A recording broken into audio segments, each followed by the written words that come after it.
Bien, y abrimos nuestra Biblia en Efesios capítulo 1. Alguien que me ayude con la lectura, por favor. Necesito que alguien me ayude con la lectura del 3 al 6, por favor.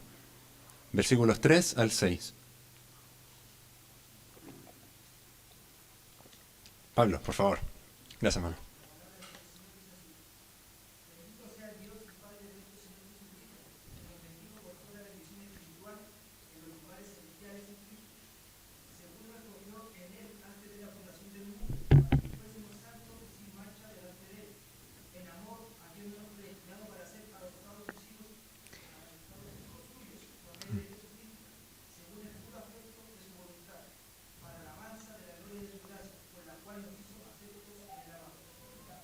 Amén. Tremendo, ¿cierto? Tremendo. Para la alabanza de la gloria de su gracia, con la cual nos hizo aceptos en el amado. Recuerda, quiero que participemos un poquito esta mañana. Algunas cosas que vimos en la primera sesión, no sé si recuerda. Dijimos de los efesios que ellos eran los que están fieles y santos, ¿recuerdan eso? ¿En qué contexto vivían los hermanos ahí en Éfeso? ¿Cuál era la situación? Recuerda que había mucha brujería, mucha magia, brujos, gente que pensaba que podía saber el futuro por lectura, qué sé yo, de libros, cosas de ese estilo. Gente muy confundida, por lo demás, con lo que es el evangelio verdadero. Y quizás, de hecho, estas personas ni siquiera entendían bien quién era Dios. Quizás ni siquiera sabían quién era Dios. Había una, no voy a decir chorrera porque es una palabra que no corresponde, pero un montón, había muchos dioses. No era solamente una ciudad cosmopolita, sino que también era politeísta, es decir, que tenía más de un dios. Que nuestro Dios sea un Dios trino, ¿nos hace a nosotros politeístas? Pregunta. ¿Nos hace a nosotros politeístas? Es buena pregunta, ¿cierto? Porque los unicitarios, los que creen que Dios es solamente uno, nos dicen a nosotros que somos herejes porque pensamos que nuestro Dios es trino. Y dicen, no, tú tienes tres dioses, así que tú eres politeísta, eres un hereje. Pero no, eso no es la realidad. La realidad es que el Dios trino es un Dios. Es un Dios, en tres personas. Bueno, solamente algunas cosas iniciales para comenzar el día de hoy. Quiero hacerle la siguiente pregunta, queridos hermanos. Supongamos que estamos en una clase, ¿sí? Que... No, yo no voy a ser profesor. Que nuestro hermano Mauricio es el profesor, ¿sí? Supongamos que nuestro hermano Mauricio nos dice que la próxima semana todos tenemos que entregar una tarea, ¿sí? Sin falta. Todos la próxima semana tenemos que entregar una tarea. Y que por alguna razón la mitad de nosotros llega sin la tarea, ¿sí? Entonces la mitad de nosotros que no hicimos la tarea, le decimos a nuestro hermano Mauricio, hermano, necesito una semana más. Sí o sí se la entrego la otra semana, por favor, sí o sí. Y lloramos y pataleamos en el piso, por favor, una semana más. Sea bueno, decimos. Tenga gracia, por favor. Una semana más. Y nuestro hermano Mauricio, bueno, ya, una semana más. Llega la otra semana y el número no cambia. Es el mismo. Seguimos los que no hicimos la tarea sin hacer la tarea. Y nuestro hermano Mauricio dice, ya, una semana más. Y así hasta fin de año, ¿sí? Porque después ya uno se relaja, ¿cierto? Y es como, no, con este profe yo puedo... No es que yo lo haya hecho, pero en algunos ramos pasa eso. Y con ese profe que es bonachón, que es simpático, uno como que... Claro. Pero llega el momento en que el profesor tiene que poner las notas. Tiene que hacerlo. Y podemos rogar y suplicar y patalear a nuestro hermano Mauricio y decir, no, se acabó la gracia, ¿cierto? Se acabó, se acabó. Y si tienes que reprobar, reprobaste. Pregunta, ¿es injusto el hermano Mauricio por ponernos a los que no hicimos la tarea a fin de año el uno? No, no es injusto, ¿cierto? De hecho, es injusto en un sentido que nos haya dado tanto plazo, ¿cierto? Lo justo era que nos hubiese puesto el uno de inmediato. Hermanos queridos, lo que Dios hace es exactamente lo mismo. Dios extiende su gracia. Somos pecadores, Él nos peca. Arrepiéntete, arrepiéntete, arrepiéntete. Nosotros seguimos pecando. No, la otra semana, un poquito más, un poco más de gracia. Va a llegar el momento, hermanos, en que se acaba la gracia y Dios no va a ser injusto. por castigarnos, y esto es literal, mandarnos al infierno. El infierno existe. Hermanos, tenga cuidado con eso. Jugar con la gracia de Dios. Y esto es lo que este pasaje nos explica. Que Dios nos escogió en un momento de la historia, que ya vamos a ver cuál es, para que justamente nosotros, viviendo nuestros pecados, en nuestros afanes, en algún momento determinado, Dios va a decir, bueno, tú eres salvo, vas a ser salvo. Pero van a haber otros que no van a ser salvos, que lamentablemente no fueron escogidos. Y uno podría pensar, pucha, que Dios es injusto, ¿cierto? ¿Por qué no los escogió? No, es igual que ese profesor. Está extendiendo esa gracia, ¿cierto? Como puede leer en el versículo 3, comienza, bendito sea el Dios. Y todo este pasaje hasta el versículo 14 es como una misma estructura, todo está dentro de lo mismo. Bendito sea Dios, está dentro de esto. Y si puede ver, hay algo que se repite a través de estos, son ¿cuánto? 12 versículos. Mire por favor el versículo 6, ¿cómo dice? Dice, para alabanza de la gloria de su gracia, con la cual nos hizo aceptos en el amado. Versículo 12, otra vez, a fin que seamos para alabanza de su gloria. ¿Sí? Y versículo, hay uno más, el que lo encuentra le doy un premio. Versículo 14, excelente. Que es las arras de nuestra herencia hasta la redención de la posesión adquirida para alabanza de su gloria. ¿Qué es este segmento que vamos a entrar a estudiar? Es una canción, es una alabanza al Señor. Pablo está diciendo, alabemos al Señor. Cantemos de la alabanza de su gracia, de la gloria de su gracia. ¿Por qué? ¿Por qué tenemos que alabarlo? En primer lugar, y como vamos a ver el día de hoy, porque Él nos escogió.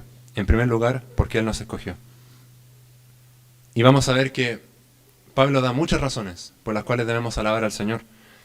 Por lo tanto, este sermón se llama Bendito sea Dios, parte 1, porque la parte 2 va a venir la otra semana. Y esta parte 1 es escogidos en Dios. Bendito sea Dios porque somos escogidos en Dios. Entonces leemos, dice así, bendito sea el Dios y Padre de nuestro Señor Jesucristo, que nos bendijo con toda bendición espiritual en los lugares celestiales en Cristo, según nos escogió en Él, antes de la fundación del mundo, para que fuésemos santos y sin mancha delante de Él. En amor, habiéndonos predestinado para ser adoptados hijos suyos por medio de Jesucristo, según el puro afecto de su voluntad, para alabanza de la gloria de su gracia, con la cual nos hizo aceptos en el amado. Hermanos, sinceramente, y voy a ser súper franco con ustedes, lo que vamos a estudiar el día de hoy es difícil, es difícil. Y es una doctrina controversial a lo largo de la historia.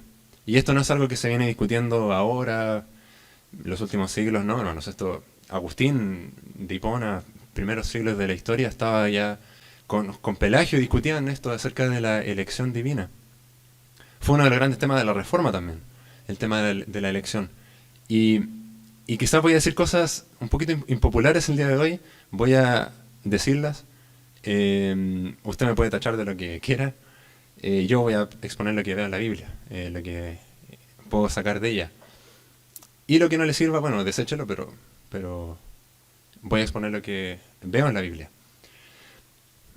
Bueno, como vimos la semana anterior, Efesios es una carta súper particular, tiene como estas dos mitades que muchos le dicen, ¿no? Capítulo 1 al 3, que habla una parte mucho más teológica, mucho más doctrinal, donde Pablo enseña mucho, del capítulo del 1 al 3, y del capítulo del 4 al 6, es más práctico en sus enseñanzas.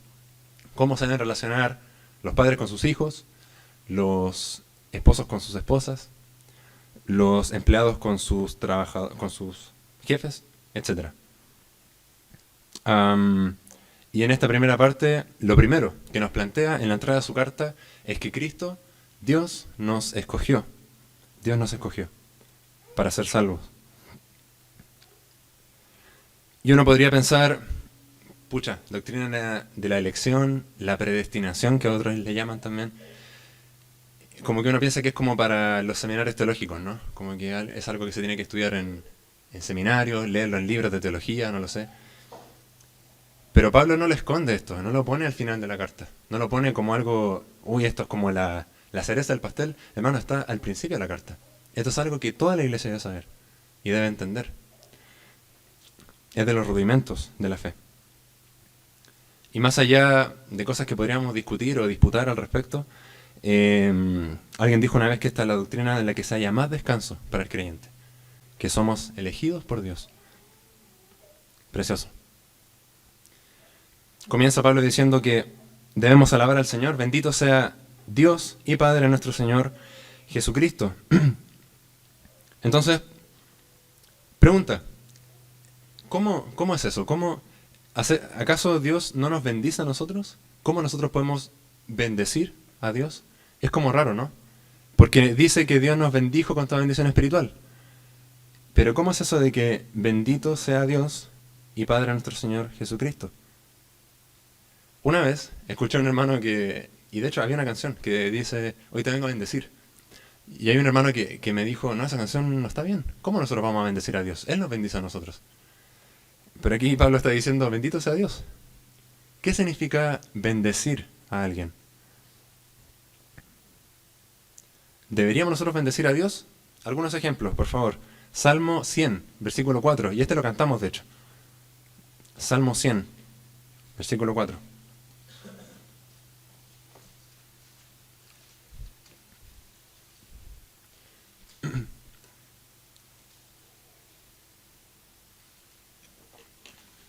Como dice, entrad, por supuesto, con acción de gracias, por sus atrios, con alabanza, alabadle, bendecid su nombre.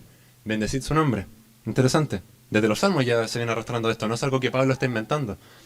Salmos 34, un poquito más atrás. Salmos 34. Mire lo que dice el salmista en el versículo 1. 34:1. También lo hemos cantado este. Bendeciré a Jehová en todo tiempo. Su alabanza estará de continuo en mi boca.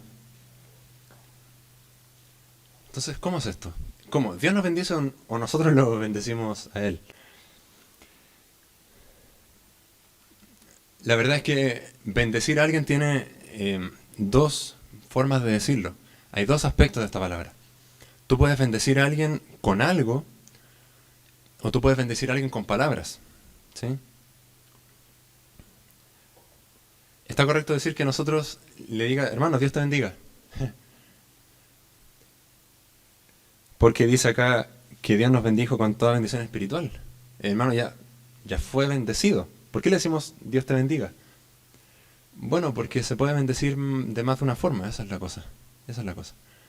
Dios nos bendijo con toda bendición espiritual, pero nosotros decimos Dios te bendiga porque hay otro tipo de bendiciones.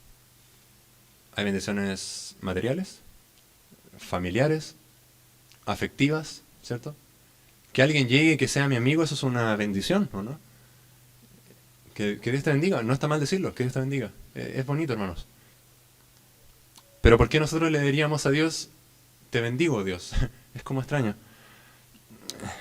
Alguien explicó esto en un diccionario teológico y dice, bendecir a Dios significa exclamar lo que Él ha hecho y lo que Él es. Eso es bendecir a Dios. Es decir, lo que Él ha hecho y lo que Él es.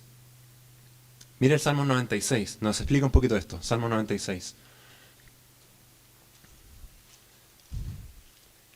Salmo 96 lo explica, me parece que de una manera bien clara. 96, versículo 2. Y aquí el salmista nos va a explicar qué significa bendecir a Jehová. Significa lo siguiente, dice, versículo 2. Cantad a Jehová, bendecid su nombre.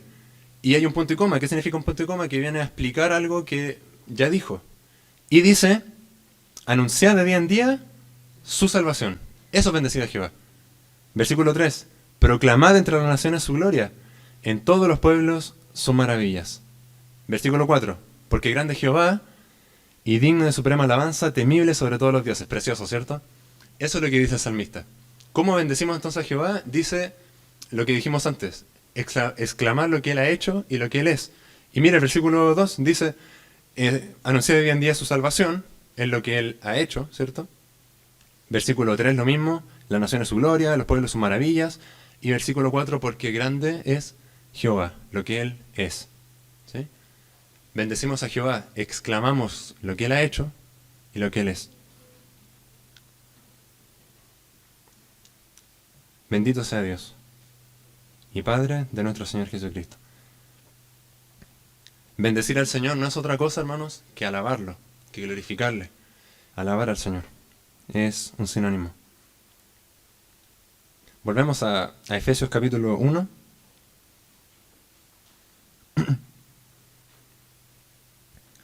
Bendito sea Dios y Padre de nuestro Señor Jesucristo, que nos bendijo con toda bendición espiritual en los lugares celestiales en Cristo. Y esto es un poco raro. ¿Cómo nos bendijo en lugares celestiales en Cristo? Bueno, nos bendijo con toda bendición espiritual. Lo primero que vamos a destacar de estas bendiciones que Dios nos dio es que no es algo material, ¿cierto? Porque es algo espiritual. Eso es lo primero, ¿sí?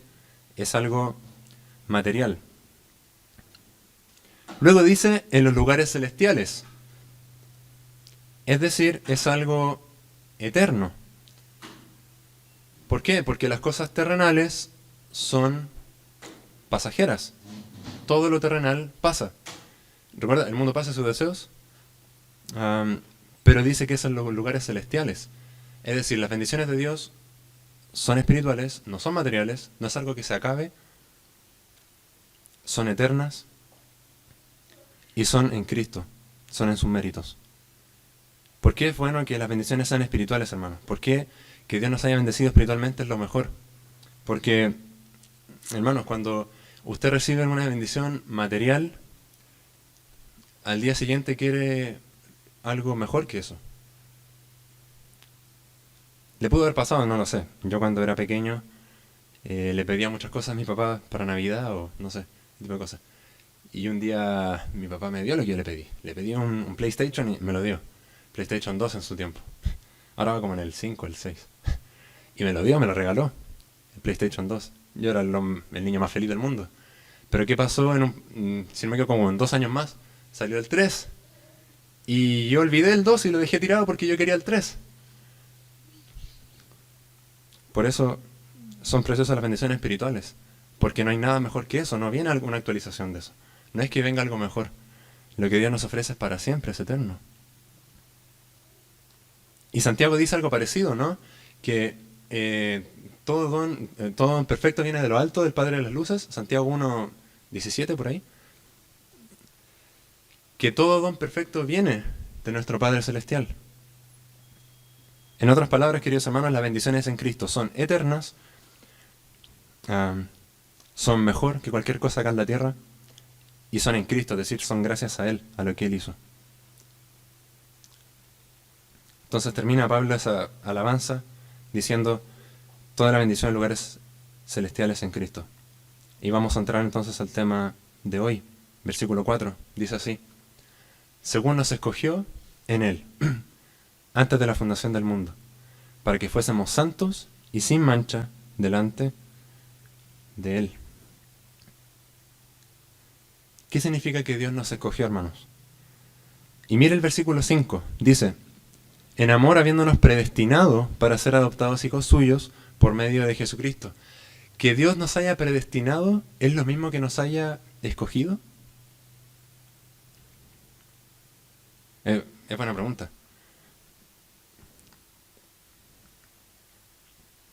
Son parecidos, pero no es exactamente lo mismo. La doctrina de la elección, queridos hermanos. Vamos a comenzar por predestinación. ¿Qué significa que Dios nos haya predestinado?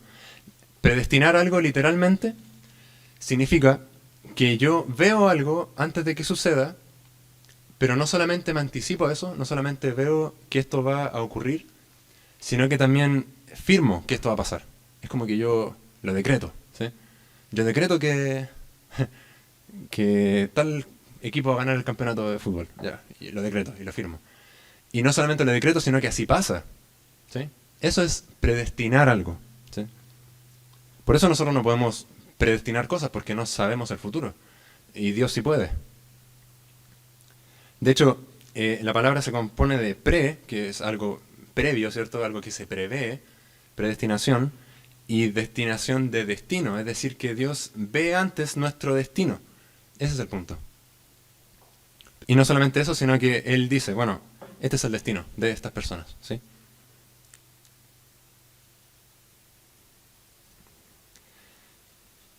¿Y la elección qué es entonces?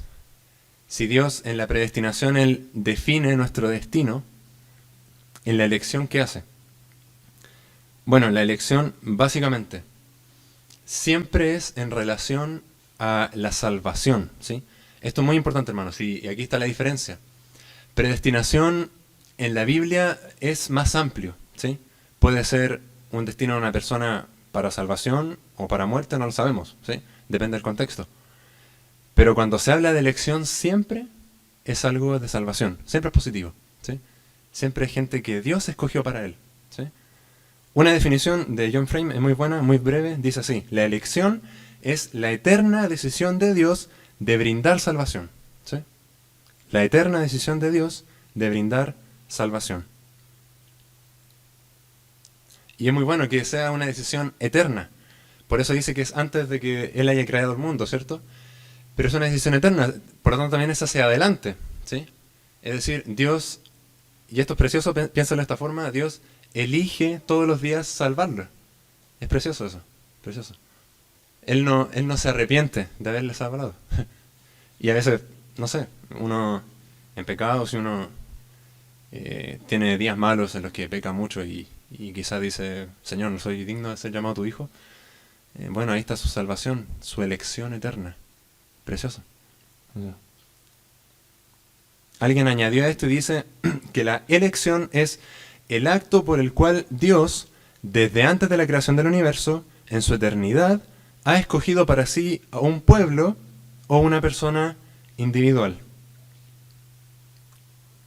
Por lo tanto, la predestinación es que Dios firma algo respecto de nosotros, de nuestro futuro. No sabemos si para bien o para mal, pero la elección es que sabemos que es para salvación. Hay un ejemplo muy burdo, hermanos, pero voy a decirlo igual porque creo que sirve. Yo predestino que voy a ir al supermercado, ¿sí? Yo hoy en la tarde, es un ejemplo, voy a estar en el supermercado, ¿sí? Estoy previendo lo que voy a hacer, ¿sí? Yo lo firmo, lo decreto, voy a ir al supermercado. Pero allá yo escojo lo que voy a llevar, ¿sí? Allá yo hago la elección de lo que voy a llevar. No es que yo, en la predestinación Dios elige, en la elección Dios elige, ¿sí? En la elección Dios elige. Y hermanos, como les digo, hay mucha controversia con esto. Porque muchos dicen que no, que esto no es una doctrina bíblica, que la Biblia no enseña esto. Bueno, lo acabamos de leer que sí es así, que Dios sí lo hace. Y no solamente con nosotros. Mire por favor, Deuteronomio, capítulo 7. Deuteronomio, capítulo 7.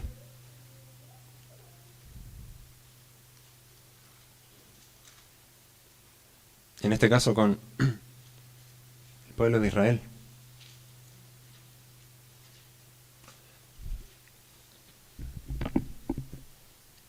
Capítulo 7 de Deuteronomio. Versículo 6. ¿Alguien que me ayude con la lectura, por favor? Que necesito tomar agüita. Versículo 6, por favor. Nicole, por favor.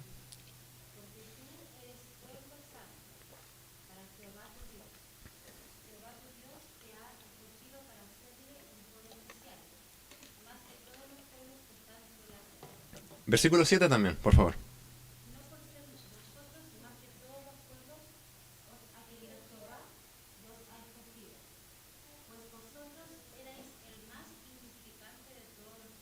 Amén. Gracias, Nico. Está clarísimo acá, ¿no? Dios escogió a Israel, escogió una nación particularmente para él. Por eso, recuerdan cuando hablamos de que era una nación santa, no que sea una nación perfecta, sino que es apartada para él. Y dice en el versículo 7, no es que ellos sean un pueblo más perfecto ni que sean mejores. Hermanos, el pueblo de Israel ni siquiera tenía ejército, era un pueblo insignificante. Y Dios dice, no, yo te escojo a ti, yo te quiero a ti. Hermanos, hay muchos ejemplos, no los vamos a pasar todos, pero está repleta la Biblia de ejemplos de cuando Dios elige personas para Él. Hay un ejemplo muy claro que es con Jacob y Esaú. Él dice que el menor servirá al mayor. Él elige a Jacob, son mellizos, nacen juntos, y Esaú se rebela contra Dios, y él elige a Jacob para que él sea su siervo. Y uno dice, ¿pero por qué? De hecho, Esaú era más fuerte que Jacob en muchos sentidos. Era más grande, era más fornido. Y uno piensa, ¿por qué eligió a Jacob? Bueno, porque Dios es soberano y Él hace lo que Él quiere, ¿no? Él hace lo que Él quiere. Por eso eligió a Israel, por eso nos eligió a nosotros. No porque seamos mejores que nadie.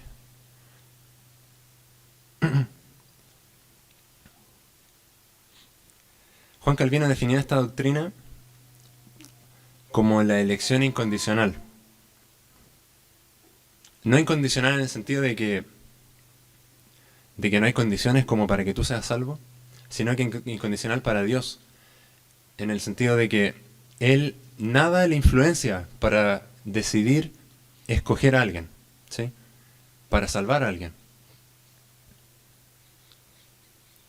Y acá viene una de las primeras y más difíciles controversias que hay al respecto.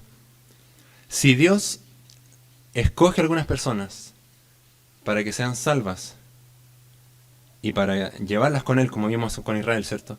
¿Significa que Dios escoge a otros también para que vayan al infierno? ¿Qué piensan? Porque hay círculos que piensan esto.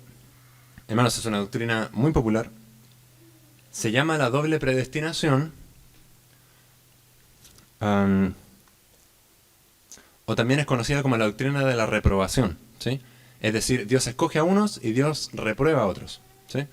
Entonces, en la eternidad, antes de Dios crear el mundo, lo que hizo fue escoger a algunos para salvación, los tomó como naranjas en un canasto, y todos ustedes se van al infierno. Doble predestinación. ¿Es así? ¿Enseña la Biblia esto? Y esta es la gran controversia, hermanos. Este es el gran conflicto de esta doctrina. Porque suena hasta lógico, ¿no? Porque ya, si Dios nos escogió para salvación, obviamente los otros están para perdición, ¿no? De hecho, hay un pasaje que es terrible en ese sentido. Romanos 9, por favor. Terrible, como lo interpretan, a eso voy. No que el pasaje sea terrible, el pasaje es precioso. Romanos capítulo 9, por favor.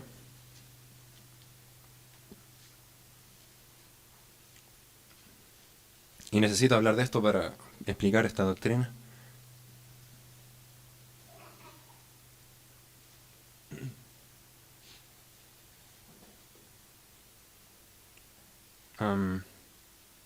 Mire, vamos a leer el versículo 18. Dice así la palabra del Señor. Vamos a leer un buen trozo, así que preste mucha atención. Dice así: de manera que de quien quiere, tiene misericordia. Está hablando de Dios. Y al que quiere endurecer, endurece. Aquí estaba, ¿no? Doble predestinación. O sea que Dios tiene misericordia de algunos y a otros endurece. Eso parece que está diciendo, ¿cierto? Versículo 19. Pero me dirás, ¿por qué pues inculpa? Porque ¿quién ha resistido su voluntad? Mas antes, oh hombre, ¿quién eres tú para que alterques con Dios? Dirá el vaso de barro al que lo formó, ¿por qué me has hecho así? ¿O no tiene potestad el alfarero sobre el barro para hacer de la misma masa un vaso de honra y otro para deshonra? ¿Y qué si Dios, queriendo mostrar su ira y hacer notorio su poder, soportó con mucha paciencia los vasos de ira preparados para destrucción? Hermanos, el lenguaje es muy fuerte. Dice que hay vasos preparados para destrucción. Y dice que hay vasos de deshonra. Otra vez, la imagen es Dios como un alfarero, ¿sí? Dios como trabajando con la greda, y prepara unos vasos para Él, como que los escoge para Él, elección, ¿cierto? Que ya lo vimos. Y hay otros que Él hace supuestamente para deshonra.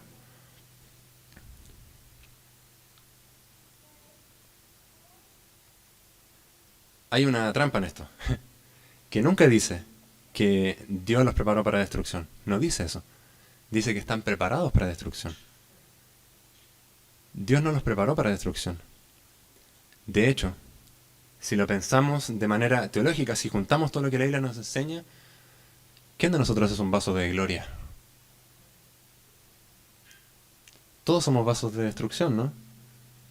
Isaías 53, todos nos descarriamos, aún nos hicimos inútiles. Todos, todos, todos. Entonces parece que es al revés, no es como que Dios tenga sus vasitos todos y diga ya, estos salvos y estos al infierno, sino que estaban todos camino al infierno, esa es la cosa. Estaban todos camino al infierno y de esos Dios rescató a algunos.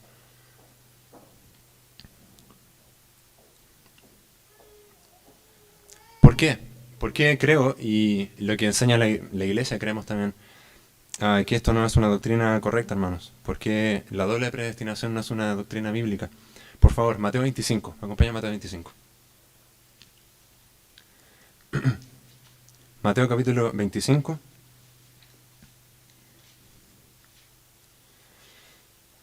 Está hablando de la segunda venida del Señor.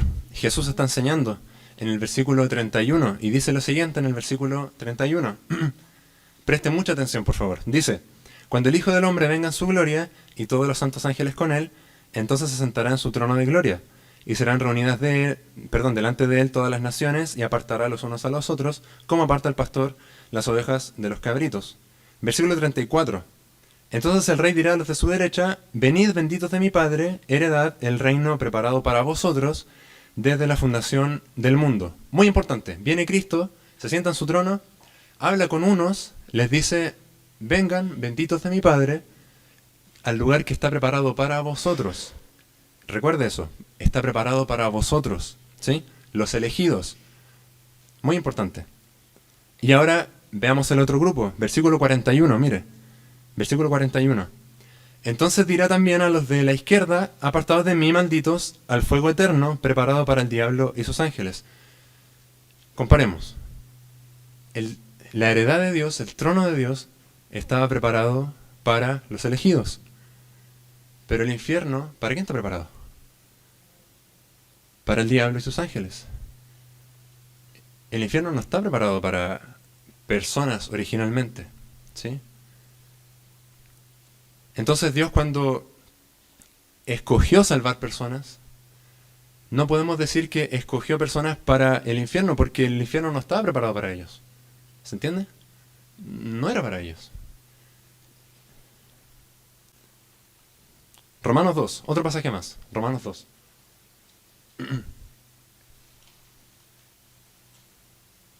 Romanos capítulo 2.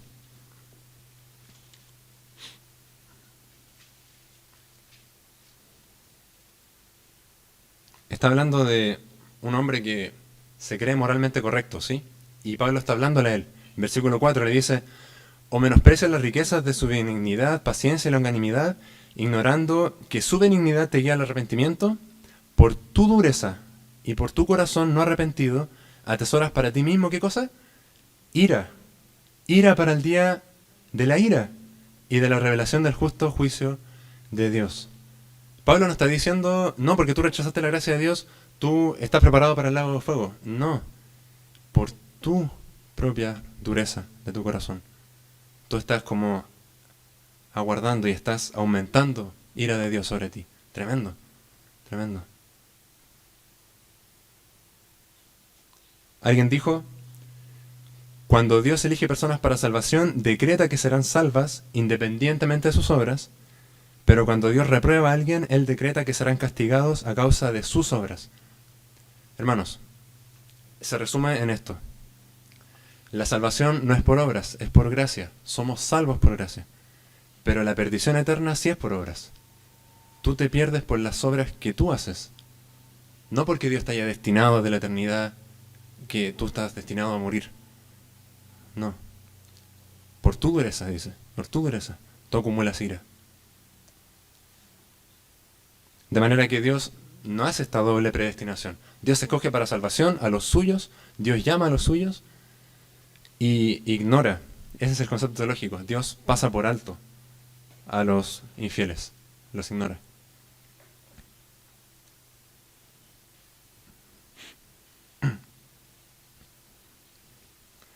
De hecho, en Romanos 1, en el mismo Romanos 1, dice que es tanto el pecado de los hombres que Dios hay momentos en que los entrega. Es tanto el pecado y haz lo que quieras, hazlo tú. Pero luego no pidas gracia. Tremendo, tremendo. No creemos, por lo tanto, en que haya una doble predestinación, sino que el pecador se condena solo. La elección, por lo tanto, solamente es para salvación. La elección es para salvación. Predestinó Dios a quienes iban a ser salvos antes de la fundación del mundo, los escogió.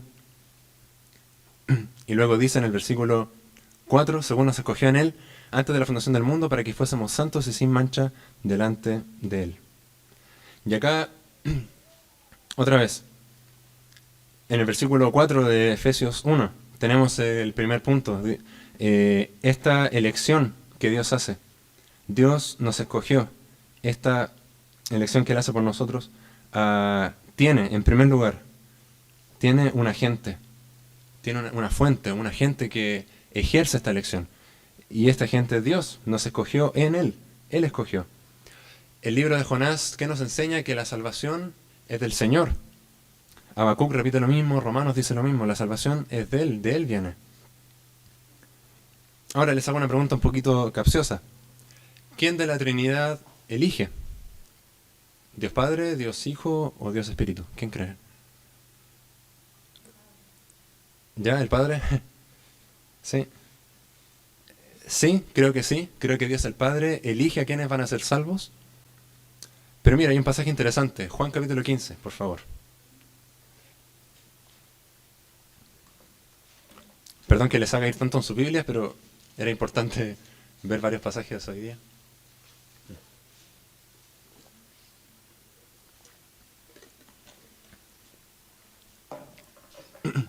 Juan 15, versículo 16. Jesús está hablando a sus discípulos y Jesús dice lo siguiente, 16. No me elegisteis vosotros a mí, sino que yo os elegí a vosotros. Jesús, Cristo, la segunda persona en la Trinidad, no es Dios Padre, es Jesús, que dice que Él los eligió a sus discípulos. ¿Qué hacemos? ¿Quién los elige? ¿Dios Padre nos eligió o Dios el Hijo? ¿O el Espíritu? Bueno, la verdad, queridos hermanos, creo, personalmente, que este pasaje en particular, aunque hace alusión a la salvación en un alcance, está haciendo alusión a elección de sus discípulos como seguidores de Jesús. No necesariamente a la salvación eterna, no a la elección soberana, ¿sí? Por lo tanto, creo que el que elige desde la eternidad es Dios Padre.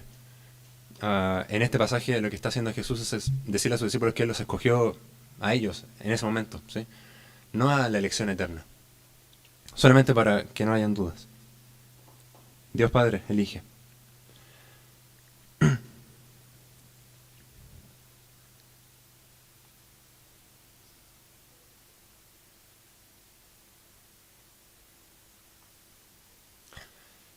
¿Era necesario que Dios escogiese a nosotros, digamos a su iglesia, antes de la fundación del mundo? ¿No podía hacerlo ahora? ¿O mañana?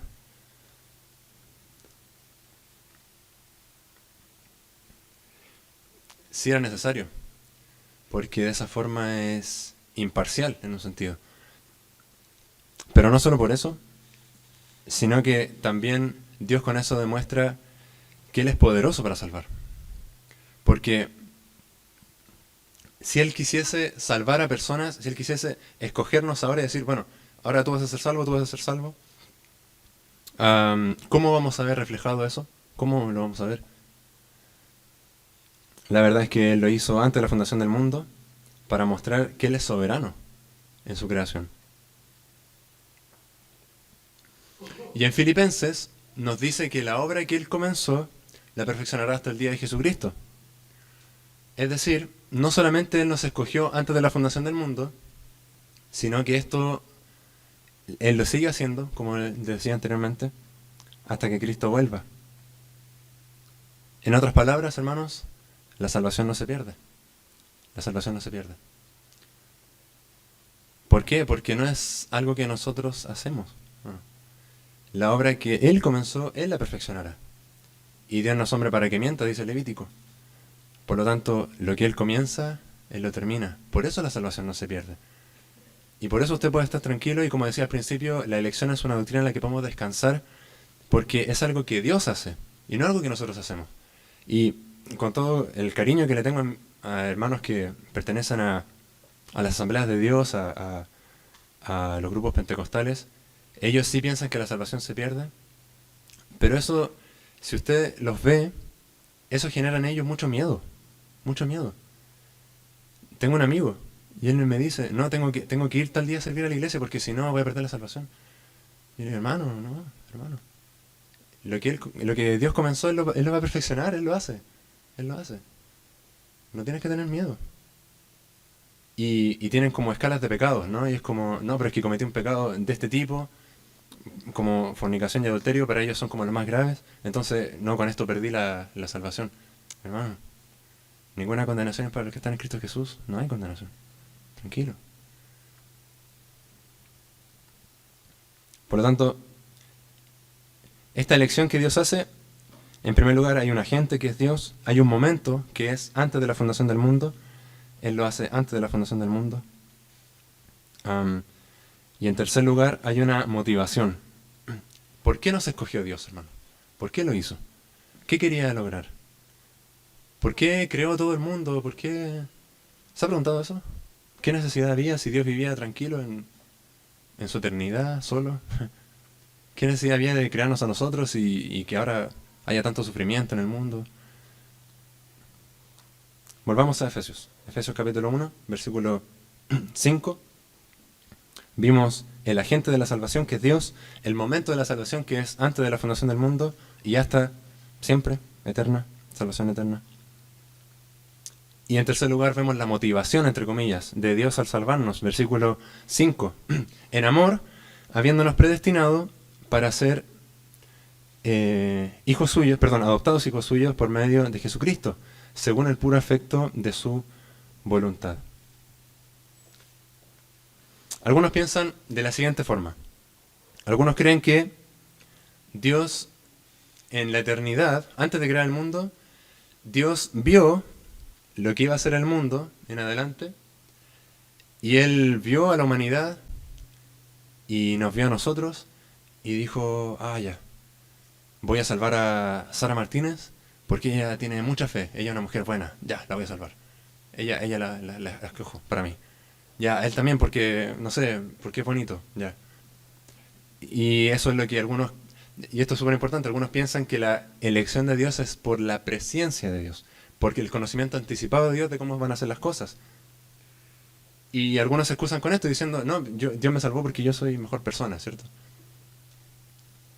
Hermanos, ¿qué motivó realmente a Dios a elegirnos?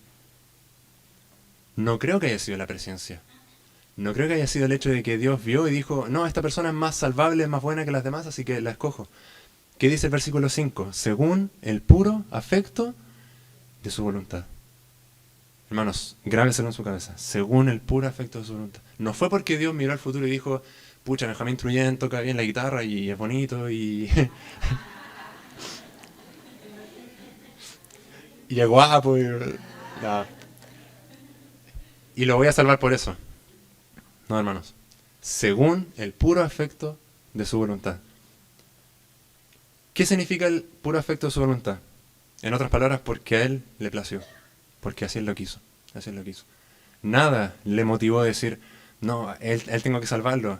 Ya, y voy a salvar a su familia también. No, no, no. No. Él quiso salvarte. Alguien dijo, y esta frase es preciosa, alguien dijo, en la eternidad Dios escogió tu nombre y tu apellido, y en la cruz Cristo estaba repitiendo tu nombre y tu apellido. Precioso, precioso. En el sentido de que Dios te escoge con nombre y apellido en la eternidad, y luego en la cruz Cristo consuma esa elección. Ok, yo estoy muriendo por el que mi Padre eligió. Precioso, precioso. Recuerda lo que le decía Dios a Israel, no hay nada espectacular en ti, no hay nada bonito en ti, no eres una nación espectacular, te escojo solamente porque a mí me place escogerte. Esto rompe el orgullo. Esto no es fácil para nosotros. Bueno, pero yo merecía ser salvo. No, hermano, merecíamos el infierno. Merecíamos el infierno.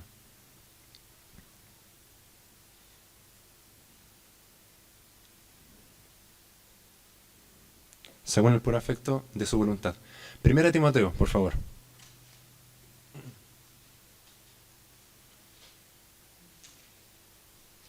Primera Timoteo.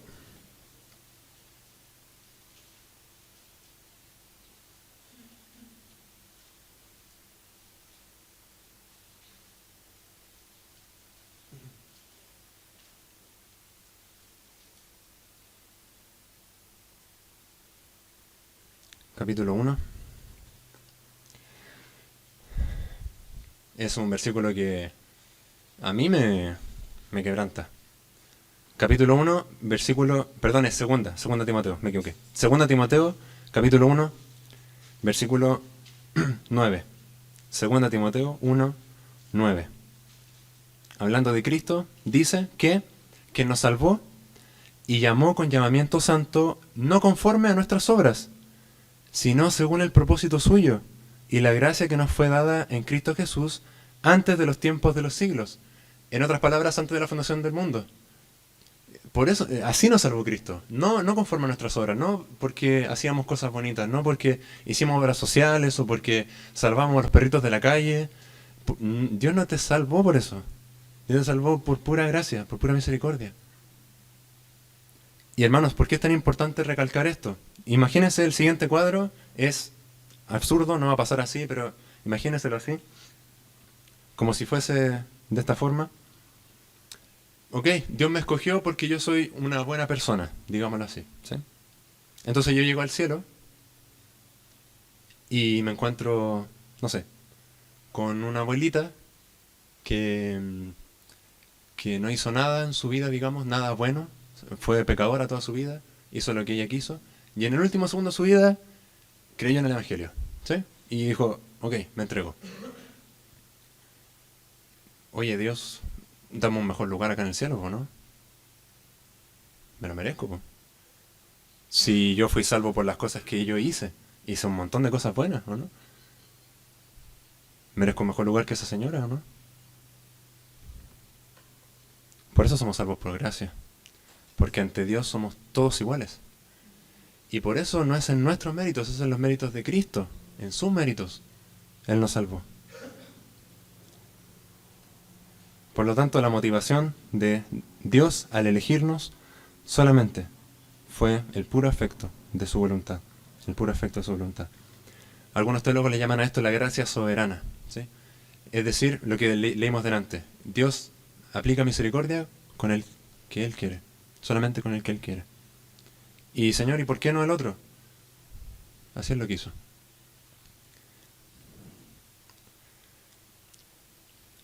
Yo sé que se están preguntando algo. Mire, ¿y si alguien quería ser salvo y no era escogido? ¿Puede pasar eso? Y después va a llegar delante del trono de Dios antes de que Dios lo mande al infierno por no haber creído y dice, pucha Señor, pero fue culpa tuya porque tú no me elegiste. No, porque al que Dios llama regenera. Y el que regenera busca a Dios. Por lo tanto, nadie va a llegar al cielo diciendo, Señor, que era injusto, no me salvaste. No, hermanos, no, hermanos. No es así. Romanos 1 dice que todos se descarriaron, hermanos. Todos nos descarriamos. Nadie busca a Dios. Nadie quiere escuchar de Él. Volvemos a Efesios y ya para ir finalizando. Dios, la elección que hizo fue a través de un agente que fue Él mismo, para Él, en un momento que fue antes de la fundación del mundo. Y esto es importante, se me olvidó mencionarlo en este punto. Aquí esto es un detalle difícil de entender, pero están los decretos de Dios. No sé si has escuchado alguna vez de los decretos de Dios. La elección divina es un decreto de Dios, ¿sí? Los decretos son distintos a los atributos de Dios, ¿sí? No los confunda. Los atributos de Dios definen quién es Dios, ¿sí? Los decretos definen las cosas que Dios hace antes de que el mundo existiera, ¿sí? Lo que también se llama a veces como misterio. Y por eso la elección es un decreto de Dios, es algo que Él hizo antes de que la tierra existiera. Y algunos tratan de poner en orden aquí lo que pasa, ¿no? Bueno, ¿qué hizo Dios primero? Dios primero nos salva, luego permite la caída, y luego nos regenera, o al revés, o Dios crea, luego nos elige, luego permite la caída, y tratan de ordenar esto, ¿no? Como, hermanos, antes de la fundación del mundo, ya está, punto. No hay que complicarse más las cosas. Am, sí, queremos entender los misterios de Dios, pero somos una iglesia bíblica donde Dios calla, nosotros también callamos. ¿Sí? La elección que Dios hizo fue a través de un agente, él mismo, en un momento, con una motivación, según el puro afecto de su voluntad. Y en cuarto lugar vamos a ver que lo hizo con un propósito. En el versículo número 6, como leímos, para alabanza de la gloria de su gracia, con la cual nos hizo aceptos en el amado. Pero vamos a ver que la elección que Dios hizo tiene más de un propósito. Podríamos decir que es multipropósito, no es solamente con un propósito. Por ejemplo, en el versículo 4 dice que nos escogió para que fuésemos santos y sin mancha. En el versículo 5 dice que nos predestinó para ser adoptados, hijos suyos. Y en el versículo 6 dice que es para alabanza de la gloria de su gracia. Al menos tenemos esos tres propósitos. Entonces, ¿para qué Dios nos eligió? ¿Cuál es el propósito? Para ser santos y sin mancha, para ser adoptados hijos suyos y para alabanza de la gloria de su gracia. Que tiene un orden esto. Piénselo de la siguiente forma. Obvio, no puedo ser santo si Él no me adopta como su hijo. Soy adoptado hijo suyo, soy santificado, soy limpiado por la sangre del Cordero, y eso trae alabanza y gloria a Él.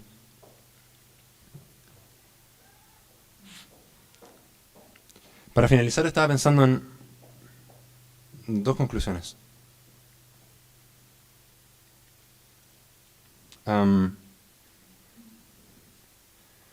¿Qué significa que todo lo que Dios hace es para la gloria de su gracia? Que Dios nos haya elegido para la gloria de su gracia. O sea, como que Dios quiere como lucirse con lo que Él hace. Como que Dios quiere como mostrar que es lo grande que es Él. Alguien lo explicó de una manera preciosa. Dijo, piense en la persona que usted más admira, ¿sí? Ya sea el futbolista más grande del mundo, el cantante más excelente del mundo, o la persona que usted más admire. Inalcanzable, por supuesto, ¿cierto? El actor que usted más admire. ¿Cómo el actor hace las cosas para su gloria? Este actor, este cantante, este futbolista. Bueno, lo que él hace es salir de su burbuja de famoso, se acerca a la gente que nunca se podría acercar a él, y si es un cantante, va y se sienta con su guitarra a cantar con niños, con gente pobre, con gente que nunca podría llegar a él. Revela la gloria de su gracia. Eso es lo que Dios hace en la salvación. Se hace un Dios alcanzable para nosotros. Por eso dice Juan que Él se hizo carne, que vino y habitó entre nosotros y vimos su gloria, como del unigénito del Padre. Esa persona inalcanzable que está... No es así, Dios está ahí, Dios con nosotros, Emmanuel, Dios con nosotros. Eso es lo que Él hace. Por eso eso significa que sea para la gloria de su gracia. Eso es lo que Él hace, habitar. Eso es lo que Él quiere, habitar entre su iglesia, habitar con nosotros.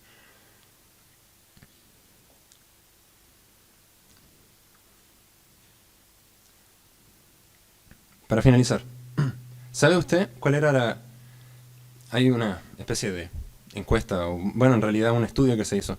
¿Sabe usted cuál es la probabilidad de que usted llegase a existir en este mundo?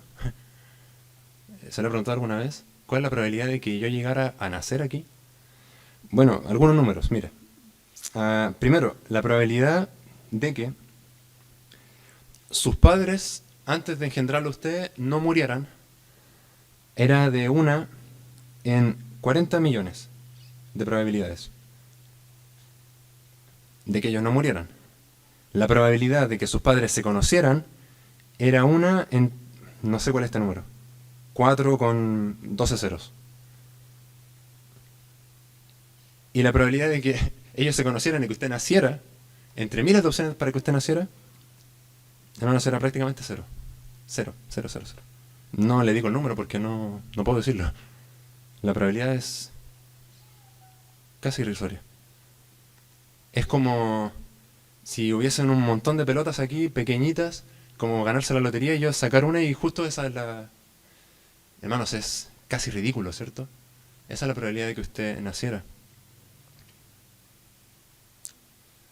La realidad es que estos son solamente estadísticas, porque Dios, antes de la fundación del mundo, usted sabía que usted iba a estar aquí en este preciso momento. Y esa es la providencia de Dios, que Dios encaminó todo para que usted estuviera acá. A Dios no le importan las probabilidades. Él si quiere hacer las cosas, Él las hace. ¿Y por qué le digo esto? Porque tan difícil era usted que estuviera acá, que conociera el Evangelio y que llegara a Dios, que supiera de Él. am, y, y a veces pensamos, pucha, como que no, no sé si valgo mucho la pena, o no sé si mi vida vale mucho la pena. Bueno, Dios se encargó de que en esas todas infinitas posibilidades de que tú no existieras, que tú llegaras acá. ¿Para qué? Para alabanza a la gloria suya. Vivamos para su gloria. Ese es el propósito de nuestras vidas. Y no se trata de que, ya, bueno, y ahora vivo para Él, no sé. No se trata de como de tomar una decisión o hacer algo. Hermano, ese es el propósito de tu vida. Te vas a dar cuenta que si en tu vida tú rechazas a Cristo, vas a estar vacío siempre. Va a estar vacío siempre.